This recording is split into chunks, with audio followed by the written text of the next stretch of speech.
ایسے مریض جو اپنے آپ کو کمزور سمجھتے ہیں، کثرتیں جمع کرتے ہوئے بالکل کمزوری ہو گئی ہے، ذوف بال حق ہو گیا ہے، عضو مخصوص میں ٹھنڈک واقع ہو گیا ہے، بے رغبتی ہو گئی ہے، جمع کرنے کو دل نہیں کرتا، ذہنی تناؤ ہے، بلڈ پریشر لو رہتا ہے، اور اگر جمع کر بھی لیں تو صبح جسم نکارا ہو جاتا ہے، اٹھنے کو دل نہیں کرتا، اور بالکل اپنے آپ کو قوت باء میں بالکل کمزور سمجھ رہے ہیں، مردانہ کمزوری لاحق ہو گئی ہے۔ ایسے دوست جو ہے نا اپنا بر وقت علاج کرائیں۔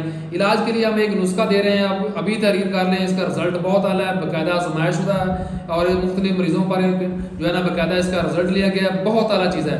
نسخہ ابھی نوٹ کر لیں، تحریر کر لیں، انشاءاللہ آپ کو بڑا فائدہ ہوگا۔ آپ نے کیا کرنا ہے، بیر بوٹی 20 گرام لینی ہے، پنساری سے مل جائے گی۔ سالب مصری آپ نے اس میں 100 گرام لینی ہے۔ خراتین آپ نے 100 گرام صاف لینے ہیں، یہ بھی مل جائے گا۔ گوند کیکر 25 گرام، مست کی رومی 10 گرام۔ ان ساری چیزوں کا صفوف بنا لیں اچھی طرح، بالکل خود گھر میں آ کے کوٹ کر صفوف بنائیں۔ صفوف بنانے کے بعد 2 گرام دودھ کے ساتھ یہ رات کو استعمال کریں، اور صبح میں لبوب کبیر استعمال کریں، معجون۔ انشاءاللہ قوت باء بالکل فٹ ہو جائے گی، وضو تناسل میں بالکل مکمل طور پر جان برپا ہوگا، اور آپ فٹ ہو جائیں گے۔